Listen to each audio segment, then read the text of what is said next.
My prediction was true that BlackRock is in love also with another coin other than Bitcoin. I'm going to get into that incredibly bullish news, as well as other stuff like this. The U.S. debt potentially defaulting. Let's see. This is from Wall Street Silver on Twitter. He says, the way government is likely to default will be the Fed being forced to buy U.S. government debt. Now, that is essentially debt monetization. They're already doing that. They're buying their own bonds. They're buying their treasuries. And this is what you get in a late stage empire, okay? This is the failure of an empire. There's no stopping it. It's finished at this point. But you know what? These empires take a long time to roll out until they completely collapse. The Roman Empire took hundreds of years. So take that in mind. It's not going to collapse tomorrow, the next year, or whatever, right? But it is on the late stage. But also what he covers is that they will be printing trillions and trillions of dollars, and that this year they are printing more currency than ever before. And that's not going to stop. Next year is going to be insane, the amount of currency they're going to print. So they're going to default by printing their way out of it, all right? They're going to probably decrease the value of the dollar by 20% next year, potentially. I don't know.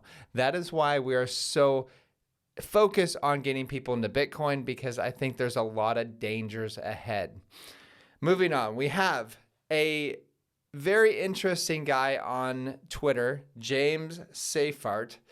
Oh my gosh, I always mess up his name. I don't really know how to pronounce his name. But he says that a spot Bitcoin ETF could be like a 90% approval on January 10th, 2024. Now, you know my take on this, that you're going to wake up one day and you're going to see the spot Bitcoin ETF approved. But you know what's interesting is that I also said after that, I think that a Ethereum spot ETF would be approved. And guess what happened this morning? BlackRock files S1 applications for its spot Ethereum ETF. Keep this in mind that they've won 576 approvals to one. I wouldn't even say that was a disapproval. I would just say that it was later approved. But this is really bullish on Ethereum, and especially the alts, and especially the micro caps that I've been getting our CT Club members in. Check us down below for learningcrypto.com.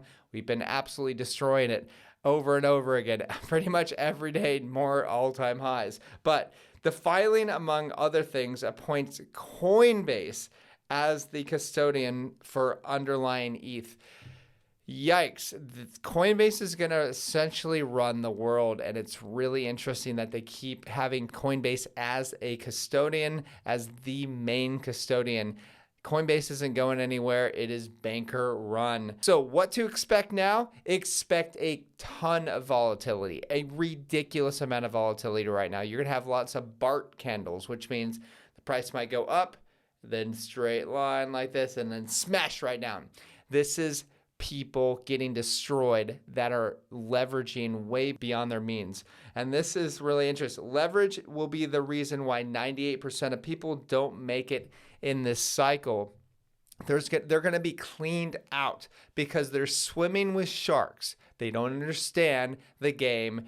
They don't understand that whales, these giant whales, can see the stop losses. They can do spoofing, which means they're giving fake orders, like giant orders in to try to jack the price down. And you know it's gonna work. It's gonna work much of the time. But these pullbacks are probably going to be much more shallow or much faster than most people think.